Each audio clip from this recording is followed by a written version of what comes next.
Let's be honest. There is a version of you that is weak. We all have it. It's that little voice, the one that whispers for you to quit, to take the easy path, to stop right when you know you should go. Today, we're here to talk about how to kill that voice for good. This quote, it's brutally simple and it's brutally true. Just think about that for a second. If your heart is still beating, if you're still breathing, any loss, any setback, it's happening entirely inside your head. It's not a physical reality. It's just a story you're telling yourself. So here's the crucial point, right? Defeat isn't some event that the world just forces on you. No, it's a choice. It's you looking at that mountain ahead and deciding, you know what? It's not worth the climb. It is an internal, personal refusal to take that next step. And this brings us to a really fundamental choice we all have to face, literally every single day. It all boils down to two different kinds of pain. You have to pick one. So let's break down what that actually means. This right here, it illustrates the difference perfectly. Look, the pain of discipline, getting up early, doing the hard work, that's temporary. Yeah, it hurts now.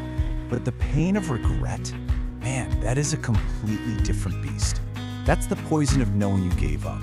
Knowing you could have been more, but you chose not to be. That sting, it lasts forever.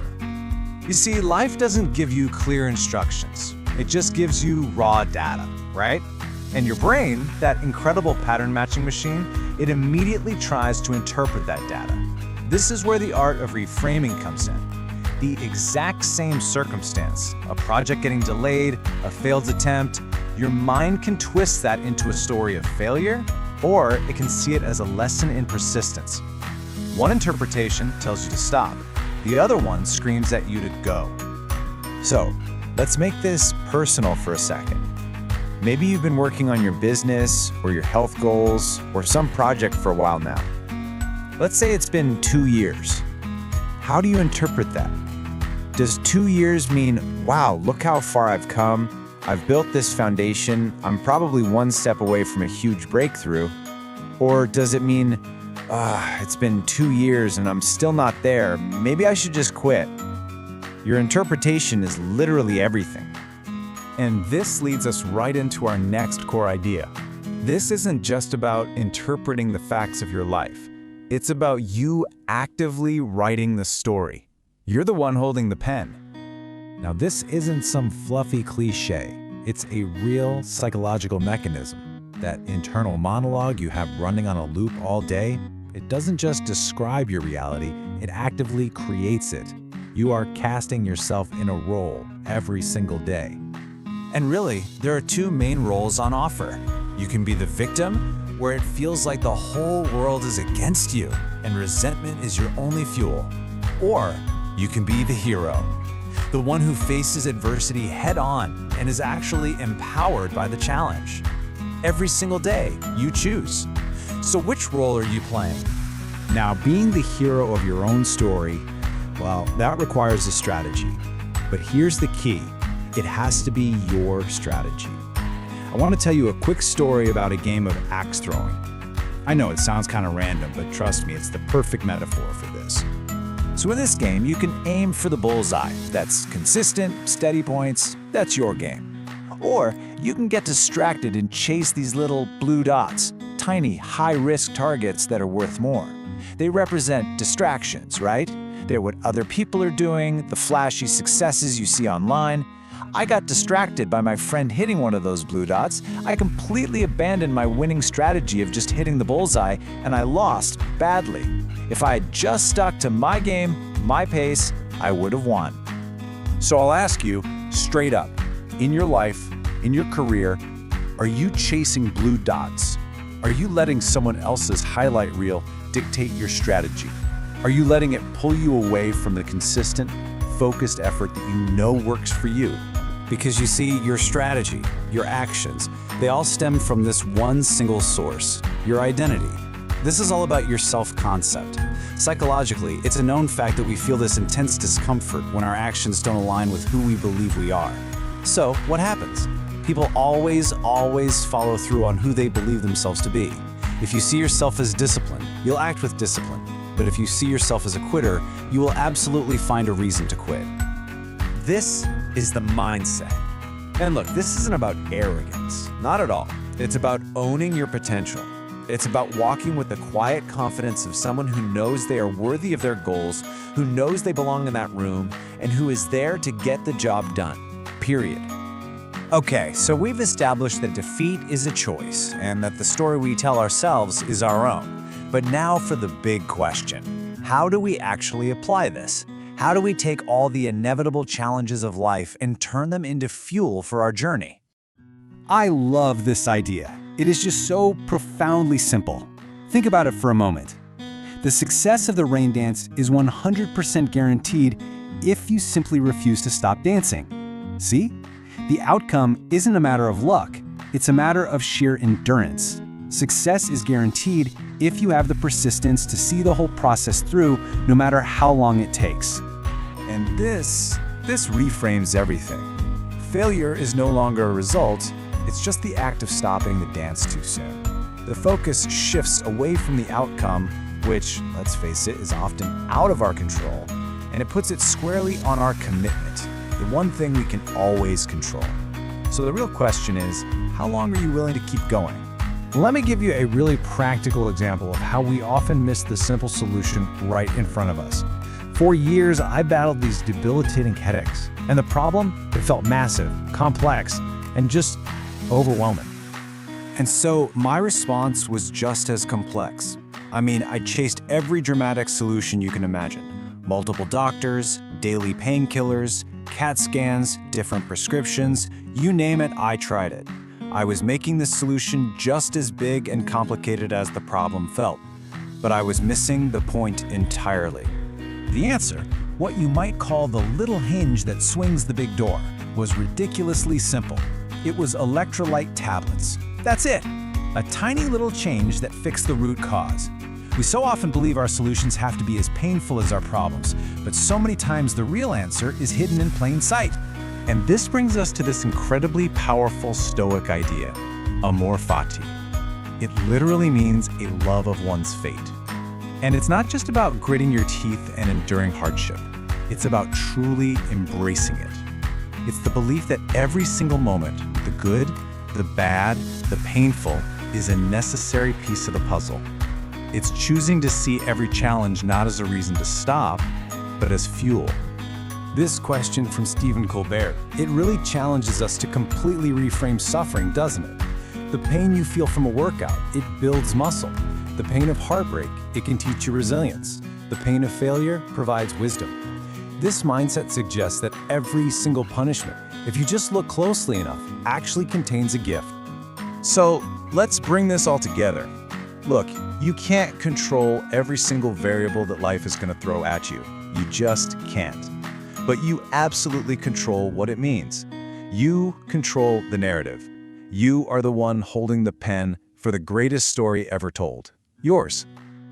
You have the power to kill that weak version of yourself, to choose discipline over regret, to cast yourself as the hero, and to dance until it rains. The only question left is the one right there on the screen. What story will you write? Have you ever felt like you're just stuck?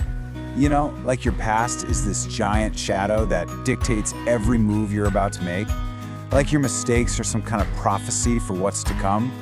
Well, today, we're gonna tear that whole idea apart. It's time to get behind the wheel. I want you to picture your life as a boat cutting through the water. Behind it, you see that trail, right? The wake. It's all the proof of where you've been. Now, it looks like it's pushing the boat forward, but it's not. That simple, powerful idea is the key to absolutely everything we're about to unpack. All right, so this brings us to our first major point.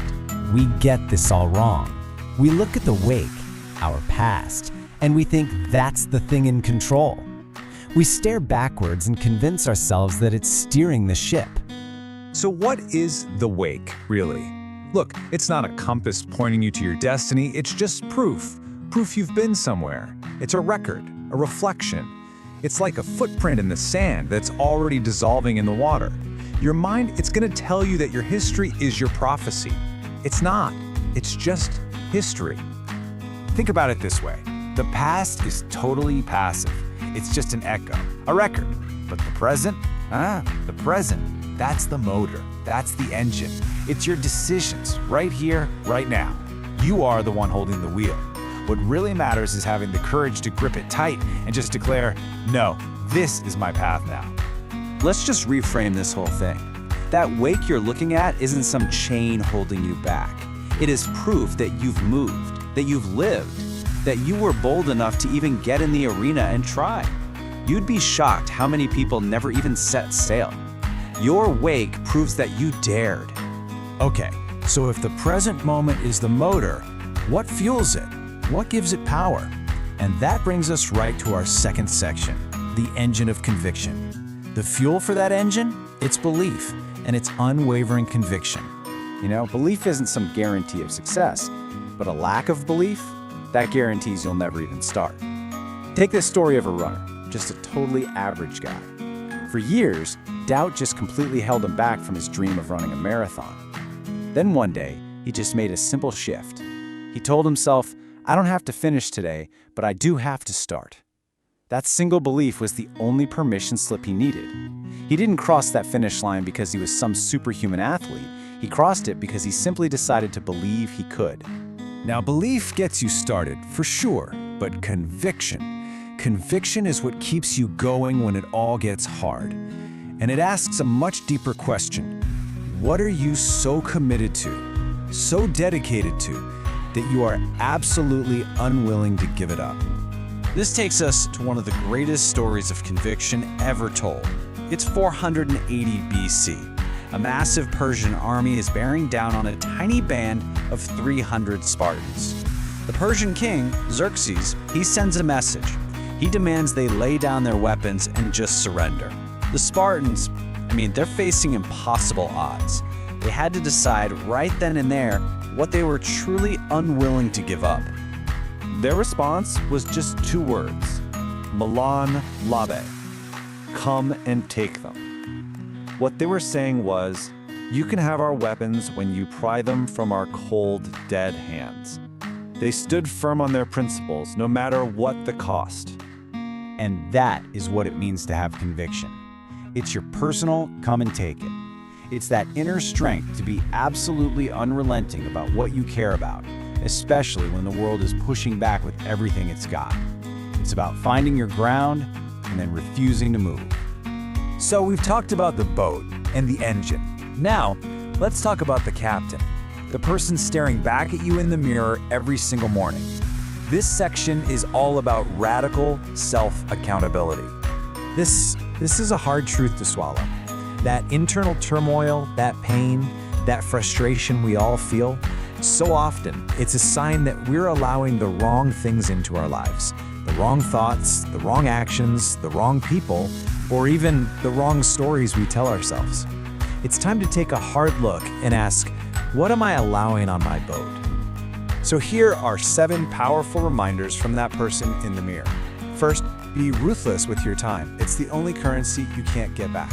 Second, whatever you're going through right now, it's a season, not your identity.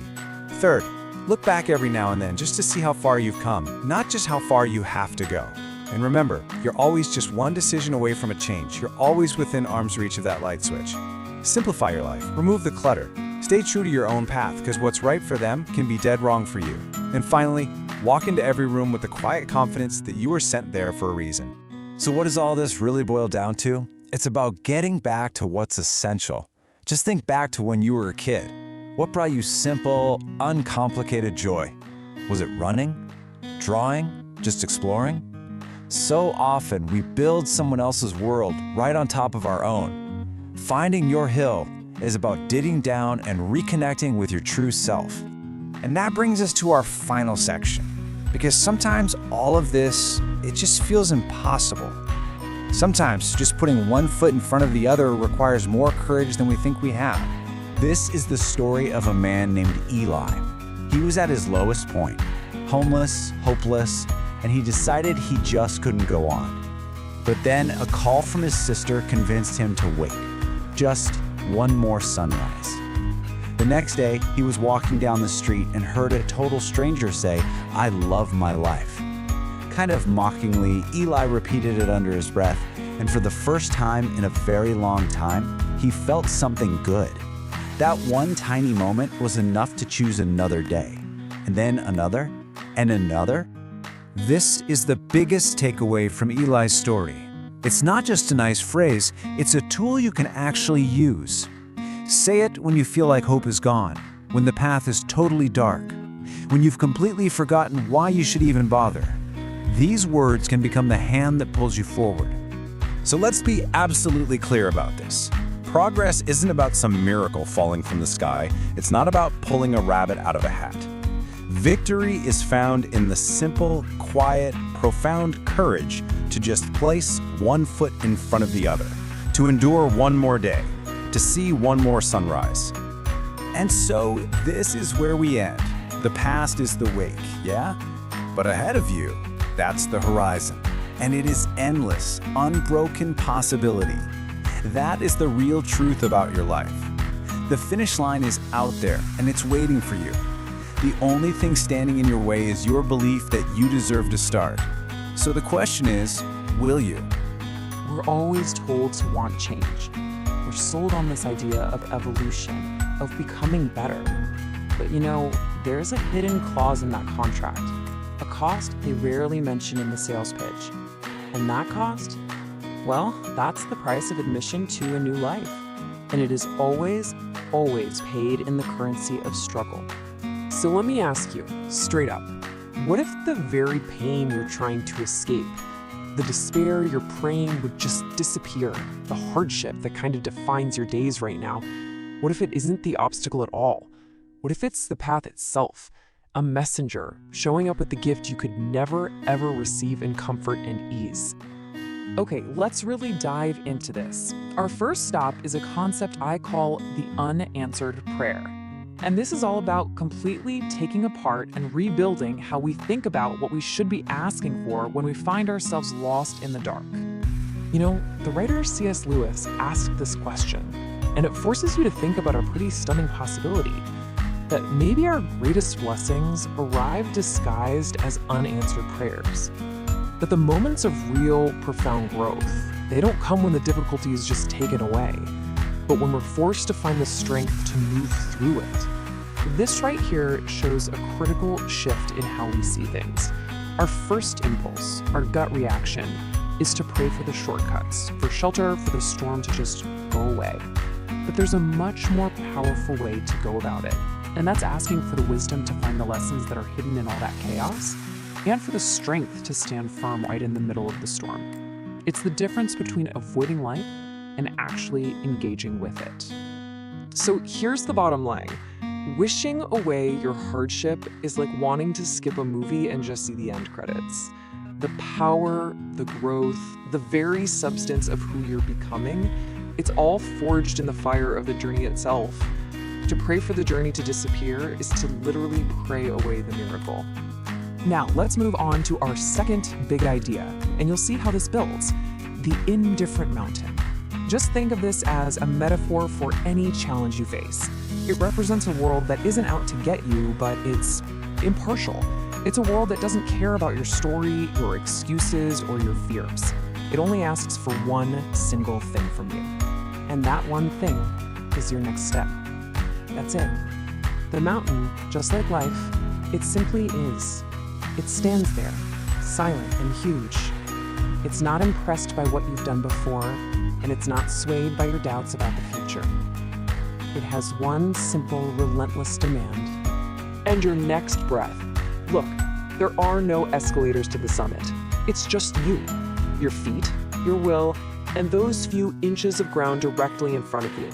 In that moment, that's the entire universe. And this right here is the most liberating part. Your history of failure, that story you tell yourself about not being good enough, all of it is just irrelevant baggage. The task at hand doesn't ask for your resume. All that matters is your willingness to move forward from this exact spot right now. You see, the climb, it isn't really about chasing some amazing view at the top. The climb is about shedding an old identity. Every single step, every burn you feel in your muscles is a release of who you thought you had to be. You're not adding a new skill, you're stripping away everything that's non-essential until only the real you is left. And let's be really clear, your mountain might not be made of rock and ice. For you, it might be the massive effort it takes to leave a job that's just draining your soul. It could be the slow, painful process of rebuilding your life after heartbreak. Or maybe the highest peak of all is just forgiving yourself.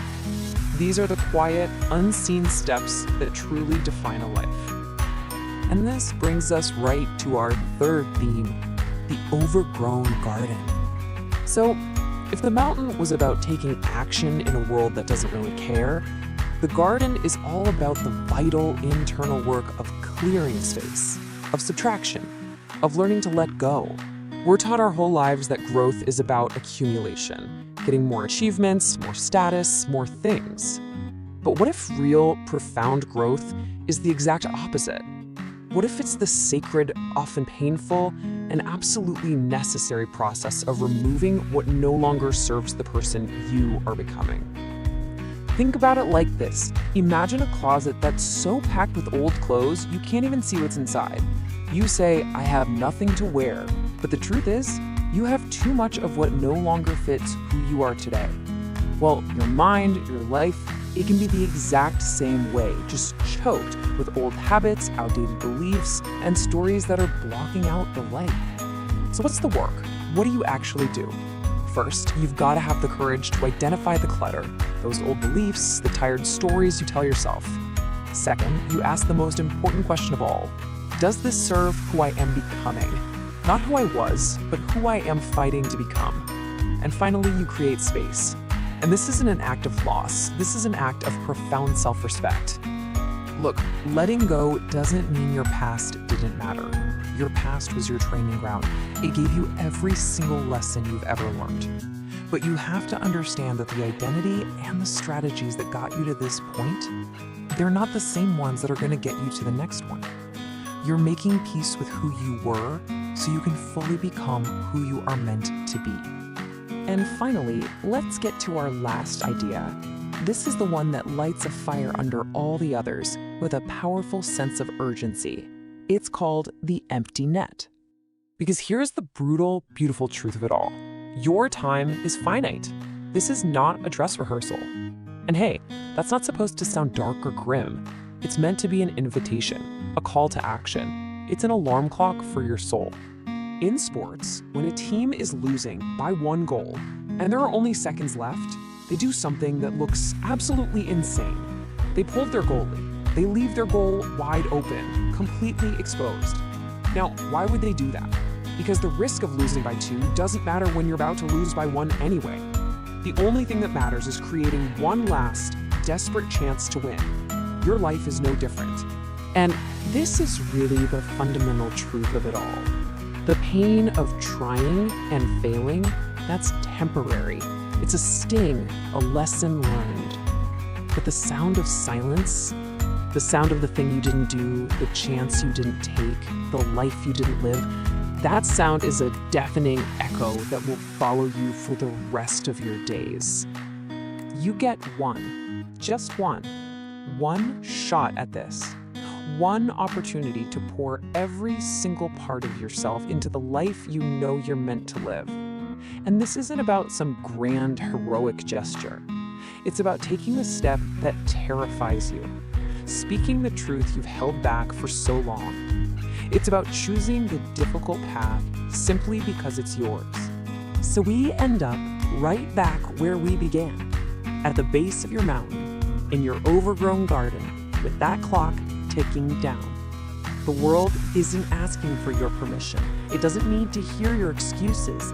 It is asking right now for your next step. So the only question left is, are you willing?